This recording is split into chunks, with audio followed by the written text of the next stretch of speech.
Well, good morning everybody, and welcome to Ken's Show and Tell on this, I believe it's going to be rainy later on in the day, April the 6th, 2025. And I'm doing this video to catch up and document what I've done so far on this car. And I'm getting ready to add motor oil to it, as I've changed the oil and changed the oil filter. The oil, when it came out of the crankcase, it was pretty lumpy, and the oil sitting in the bottom of the oil filter canister was pretty gunky too. But I got all that cleaned up. I'm not going to be a bit surprised. I mean, that wasn't very surprising considering this engine, God, I don't know when the last time the oil was changed. And it was very black when it came out, and I knew it was going to be the case. I would imagine last time it was changed was probably, at least 10 years ago, maybe 15, maybe longer. It's hard to say. So when I do eventually, which is going to be soon, do the valve adjustment, I won't be surprised if it's kind of gunky up there, but I can clean it up and all. So let me go ahead and add oil to it. I'm using this Lucas high zinc 20W50 motor oil.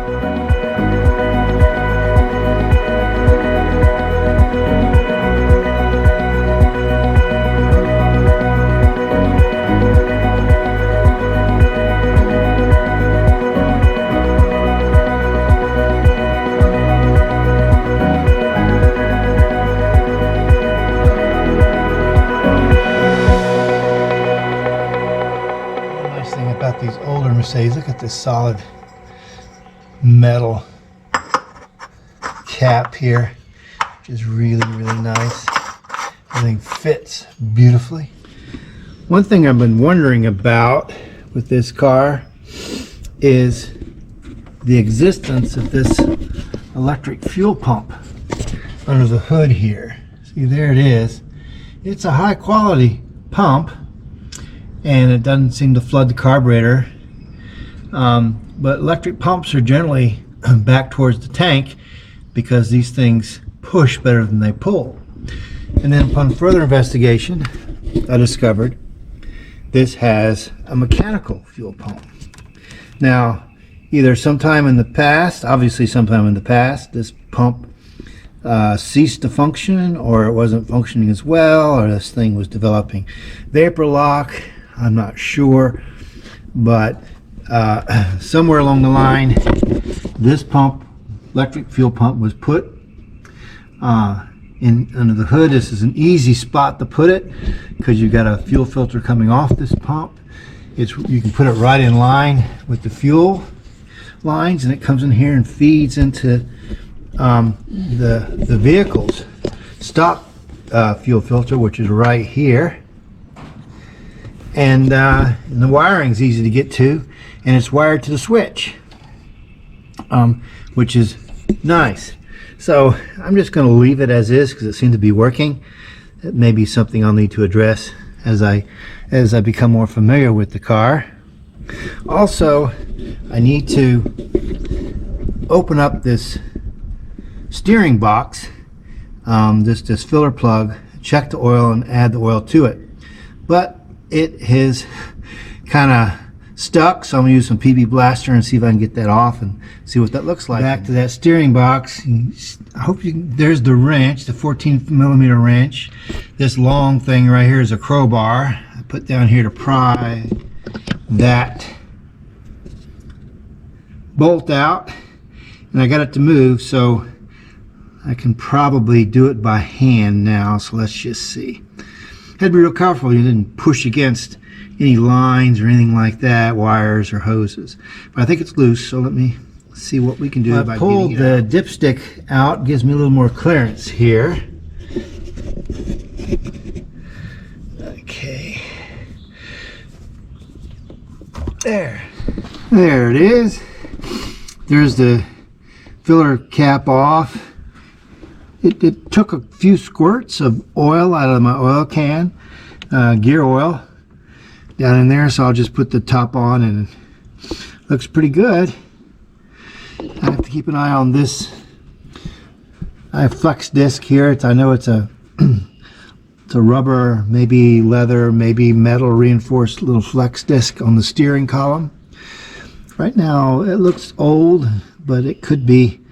I might stand and be replaced later on, but not right now. Too many other things to do. The other thing I did was this hood was not opening and closing or latching very well, and this whole mechanism here was frozen, and now it's working pretty well now. See, I've got it lubricated, cleaned, and so now it's working. There wasn't a problem with the hood unlatching, it was a problem with the hood actually latching. I think it's okay now. One huge accomplishment so far is to get all 23 grease nipples on this car, all the grease points to take grease, front and rear. Boy, that was a big deal. But in the process, there was only 2 that I had great difficulty. I had to take them off and clean them up, and then they eventually took grease. Now I've checked the oil inside this transmission. Mind you, this is a manual 4-speed, and I'd swear I right up here, right there, I got the light, that's your filler plug and check the level plug, and it looks and feels like motor oil, and it's supposed to be Dextron 3 automatic transmission fluid in this thing, because these old German transmissions were so precise and the clearances were so close that you needed a thinner oil to facilitate synchronizers and all that kind of stuff. So I'm going to drain this and put the correct transmission fluid in there. Another victory, oh, and I've got a transfer pump coming, a hand pump, you know, transfer liquids from the bottle up into here, and which will make it a lot easier, because here's where you drain it, right here, and then here's your fill right up here. So I don't want all that in my face. All right, a nice victory. In addition to those Zerk fittings, was I found the input for the speedometer odometer cable right there, and you can see it's a cinch, it's a clinch sort of thing, and there's a piece that fits up in there, which you saw in the earlier in the previous video, which was still attached to the cable. And I think what happened was that cinch bolt fell out, or one was never put back in. I don't know, but I have a collection of of cinch bolts that worked really well with that, and there it is. So that's repaired. So that's good news. Also back here in the differential, I did check the fluid, but I'm going to go ahead and drain it and just change it. I mean, who knows when this was done, like I keep saying. So we'll go ahead and do that. Let's undo the fill plug. Let's just loosen it for now. And then we'll undo the drain plug.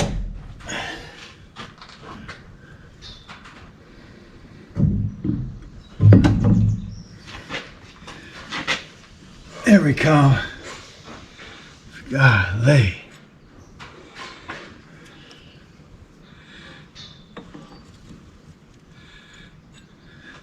See what this stuff looks like coming out of there. Yeah. Whew. That's been in there a long time.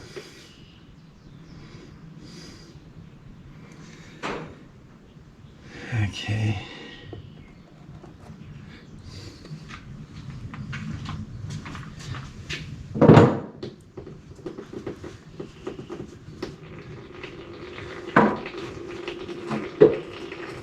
Now, let's go ahead and take this off.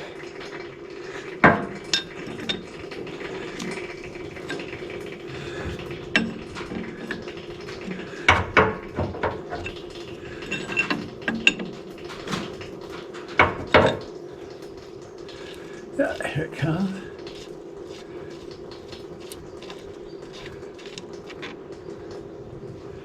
All right.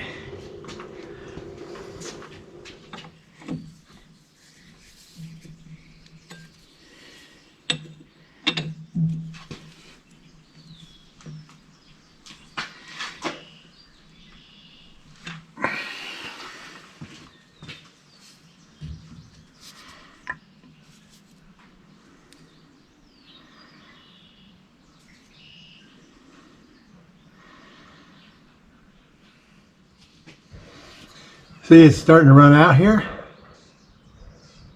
So that means it's full. It's just a little squirt in here.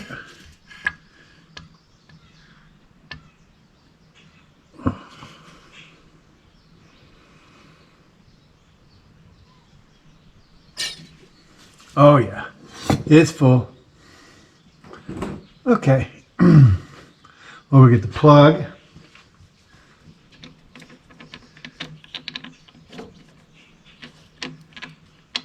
Both of these take 14 millimeter hex. There it goes.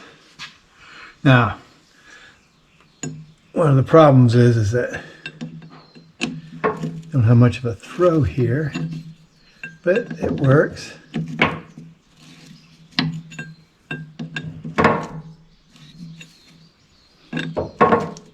The more I service this car, the more I get to know it, and the more I see I like.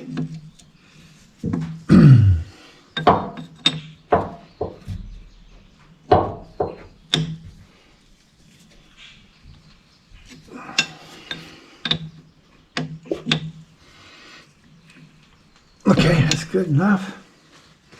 And there you go. Freshly filled differential. Wonderful. Now, if you remember in the other video, another system I had a question about were the brakes. And I've since taken off all the wheels, the drums, cleaned them up and everything. And let me show you what I found. These drums all the way around are in excellent condition. There's no scoring. They're nice and smooth. So that's a nice find. Drums are good. And look how nice these brakes are on the inside. The shoes are lots of wear left in the shoes. These front brakes have two wheel cylinders, one on the top, one on the bottom. To this side, push the shoe this way, and this one right here push the shoe that way. So this up here pushes the shoe that way. This cylinder here pushes the shoe this way and engages it. The back ones just have a cylinder right here which makes the shoes go off like that. And I have cleaned all this up with a brake cleaner, and if you pull back these little boots here on all of the wheel cylinders, there's no brake fluid. So these things are good. These are good. And I discovered that the reason that right rear wheel was difficult to turn was simply because the parking brake was out of adjustment and couldn't move. The whole mechanism of the parking brake was frozen. So it all works now with a little cleaning and lubrication. So this is a very good find. So there's the parking brake mechanism right in here. And I've cleaned it and lubricated that. And now it's loose and moves. And those boots are good. And also adjusted it up here on the inside. See where that pivots right here? It's the other part of the brakes. And then also there's a central adjusting mechanism right up there, which I was able to loosen. And everything moves like it's supposed to. So good find. This oil filter is unlike anything I've ever seen. Taking off this bolt, and the bolt comes all the way through, and then the housing comes all the way through, and then the housing drops down. Now it's full of oil, so you have to kind of carefully do this and then tip it over into your container. And once you get it out on the workbench, there's two filters in there. You have on the outside, you have a very well made wire mesh like filter. And inside that you have a disposable paper element filter. This is what the disposable paper element filter looks like right here. See how filthy it is. And so you see it's smaller than what I would be used to in a 108 or a 111 because it has two filters. And then the metal one, which is inside, you take it out and you clean it. Brake fluid cleaner works well. Acetone, putting the whole thing in a bath of acetone and then using a brush to clean it up works really well. Very effective and very interesting oil filtration system. I also discovered in my reading that this is indeed a clutch return spring. And if you look at it, look at this spring on both ends. If I can get this off, it looks like these are bent. Since it's a spring steel, it might be difficult. I'm going to try to bend them back, and I think it goes something like this. And so anyway, so this pivot, which is for the clutch, it goes to this member right here, and it comes out here. And this pivot rod is common for the clutch and the brake. So this one right here is for the brake. This one right here is for the clutch. And in here is the leaky brake master cylinder, which I have one on order. I need to put some more PB Blaster on these connections right there for the brake pipes because they're going to have to come off, so I'm going to have to put some more. And these springs and everything, all that looks good. Very different, very interesting. You can see you push it through the floor up there, because so your pedals push these rods down on the floor, and then everything rotates here on this. I just think that's fascinating. Very different from the other cars. Okay, the learning curve continues. Well, I'm kind of on my own here. I've straightened this out. I've put the hooks back in the spring.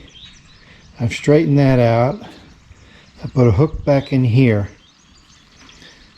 So it looks like what I've seen pictures of. Against something else in here, I'm not quite understanding. Okay, here's the clutch engaging into the throw-out bearing in here, and here's your clutch mechanism right here. All right, and the spring went from here. Here's your adjustment. Went from here to here, I believe. And look, this is loose. This is loose. See that up there? That looks. I don't know if you can see it. Right in there, the top of this piece looks broken off. And it looks like this is supposed to go in there and tighten that. And this is supposed to be tightened down here too. And this piece right here, I have my finger on, looks bent. Okay, here's your clutch release mechanism going to the throw-out bearing fork in here. This is your adjusting rod for your mechanical clutch here. This is your clutch stabilization bar, which is supposed to keep all this stuff here from flopping around while this is going back and forth in response to your clutch pedal. This I thought had been broken and repaired, but what I've been doing some reading and looking, that was probably factory right there. And over here, it looks like it's been pounded on and boogered up. And if you look right under here, there's supposed to be a shim underneath this thing, and so I think this is supposed to be straight out, so I'm going to take this apart and straighten it, take this off, and see about a shim, and because I know that's supposed to be flat up against this piece here, So let's go ahead and take that apart and get it on the bench and look at it. Well, there it is. I fixed the spring, the clutch release spring, and that clutch release, that stabilizing bar up there was bent. Now it's straight. And the attachments up there, those two bolts, are now fixed. All right, one more job completed.